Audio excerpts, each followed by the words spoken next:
नमस्कार। आज मैं आप लोगों के साथ एक जानकारी साझा करना चाहती हूँ जो मेरे साथ हुआ है।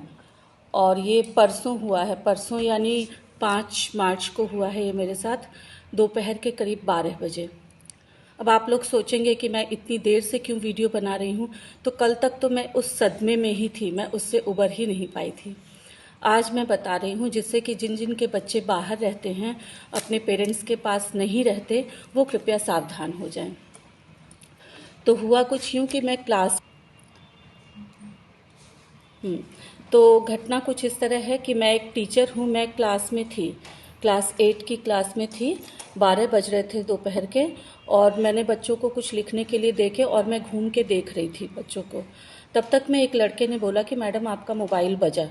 मैंने मोबाइल उठाया तो उसने पहले मेरे हस्बैंड का नाम लिया कि आप मिस्टर राजेश कुमार की वाइफ बोल रही हैं। मैंने कहा हाँ।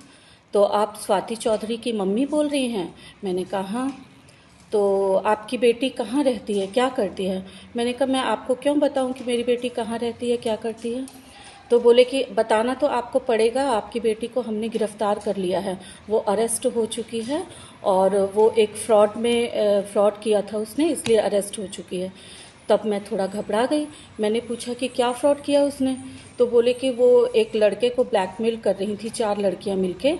तो वो चारों अरेस्ट हो गई हैं। 3 को तो सज़ा भी हो गई है, 7 साल की सज़ा और 4 लाख रुपए जुर्माना। आपकी बेटी का फॉल्ट थोड़ा कम है, इसलिए हम उसे कंसीडर कर सकते हैं, छोड़ सकते हैं। और डीएसपी साहब अभी यहाँ पे हैं और हम बम्बई पुलिस से बोल रहे हैं उनको, क्योंकि मैं बता चुकी थी तब तक कि मेरी बेटी बॉम्बे में है, BARC में साइंटिस्ट है।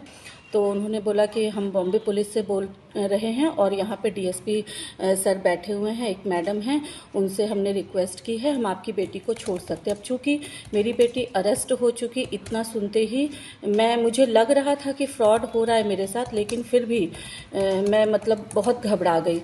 फिर मैंने बोला कि आप मेरी बेटी से बात करवा सकते हैं मेरी? तो उन्होंने बात भी करवाई, और बात करवाने के दौरान उन्होंने मेरी बेटी की जो आवाज़ सुनाई, वो बिल्कुल हूबहू मेरी बेटी की ही आवाज़ थी। और वो बोल रही थी कि मम्मी मुझे बचा लो, मम्मी हमने कुछ नहीं किया, इन लोगों ने मुझे फंसा दिया, मम्मी इस बार बचा लो प्लीज़। तो मैं बहुत ज़्यादा घबरा गई। फिर मैंने कहा कि अच्छा बताइए अब इसको बचाने के लिए क्या करना होगा? तो उन्होंने कहा कि आपको थोड़ा खर्चे पानी का इंतज़ाम करना होगा। मैंने कहा कितना पैसा? तो बोले कि 60,000 आपको देना होगा। अब गलती से मैंने 60,000 को 7,000 सुना। फिर भी मैं बहुत घबरा चुकी थी और मैंने जल्दी से मैं स्कूल में किसी को बता भी नहीं सकती थी, क्योंकि पुलिस वाली बात थी कि आपकी बेटी को गिरफ्तार कर लिया है, ऐसे ऐसे। मैंने कहा कितनी बदनामी हो जाएगी। और उन्होंने कहा कि मीडिया वाले अभी बिल्कुल एकदम हमारे आसपास हैं और मीडिया वाले आ चुके हैं, अगर आपने देरी की तो बात मीडिया में चली जाएगी, आपकी बेटी की बहुत बदनामी होगी। मैं काफ़ी घबरा चुकी थी। मैं अपना बैग वैग लेके घर की तरफ भागी, और घर पहुंचने के, चूँकि मैं एक रेजिडेंशियल स्कूल में काम करती हूँ, तो वहाँ पे वो हॉस्टल की जो मैट्रॉन थी, उन्होंने भी मुझे पूछा क्या हुआ क्या हुआ। बस मैं रो के इतना ही बोली कि मेरी बेटी को किसी ने किडनैप कर लिया है। फिर मैं घर चली गई। मैंने उनको 7,000 पे भी कर दिया उसके बाद। और वो लोग मुझे ना तो, क्योंकि इस दौरान जब मैं जा रही थी घर, तो मेरे में जो साथ काम करने वाली हैं, टीजीटी एसएसटी मैडम और टीजीटी इंग्लिश मैडम, इन लोगों ने मुझे एकदम बदहवास सा जो जाते हुए देखा, तो मुझे बार बार फ़ोन करने लगी, मैसेज किया कि एवरीथिंग इज़ ओके। लेकिन मैं उनको बोल रही हूँ कि मेरा फ़ोन आ रहा है, मैं क्या फ़ोन रिसीव करूँ? उन्होंने बिल्कुल मना कर दिया कि ना तो आप अभी कोई फ़ोन कॉल रिसीव कर सकती हैं और ना ही फ़ोन काटिएगा, क्योंकि अगर आपने ऐसा किया तो हम मीडिया वालों में तुरंत दे देंगे, आपकी बेटी को हम बचा नहीं पाएंगे। और वो लोग बार बार कसम खा रहे थे, बहना इसकी कसम, उसकी कसम, माता रानी की कसम, काली माता की कसम, तुम्हारी बेटी बिल्कुल सुरक्षित है, तुम खाली पैसे पेमेंट कर दो। मैं घबराई हुई, मैंने 7,000 पेमेंट कर दिए। उसके बाद उन लोगों ने बोला कि स्क्रीनशॉट भेजिए। मैंने कहा मुझे इतना नहीं आता है, मैं बिना फ़ोन काटे आपको कैसे स्क्रीनशॉट भेजूँ? तो बोले कि उन्होंने मुझे प्रोसेस बताया कि ऐसे बैक में जाइए और स्क्रीनशॉट भेजिए। मैंने भेज दिया। फिर उन्होंने, वो लोगों को बहुत गुस्सा आया कि 7,000 भेजा, हमने तो 60,000 कहा था।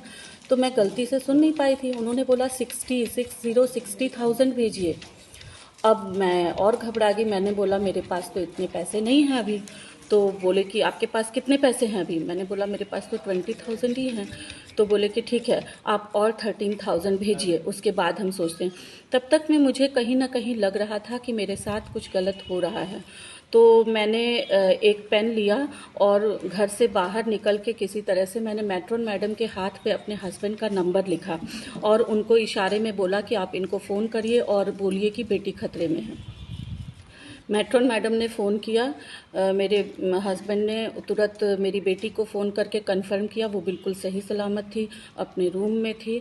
उसके बाद मैट्रॉन मैडम को उन्होंने फिर से फ़ोन किया। फिर टीजीटी इंग्लिश मैडम भी तब तक मेरे पास पीछे से पहुंच चुकी थी, अपर्णा मैडम। उन्होंने बोला कि मैंने भी बात की है, बिल्कुल आपकी बेटी को कोई प्रॉब्लम नहीं है, बिल्कुल। और तब तक में ये जो स्कैमर था वो फ़ोन पे ही मेरे साथ था, व्हाट्सएप नंबर पे मेरे से बात कर रहा था। और उसके बाद फिर मैं थोड़ा सा रिलैक्स हुई। फिर इंग्लिश मैडम को मैंने फ़ोन दिया, इंग्लिश मैडम ने भी उससे बात की, उसको डांटा। तो इस तरह से उन्होंने मेरी बेटी की आवाज़ निकाल के बिल्कुल हूबहू और मुझे परेशान किया। तो ऐसे ही अभी इन स्कैमर्स का बहुत लोगों को फ़ोन जा रहा है, तो कृपया आप लोग सावधान रहें। धन्यवाद।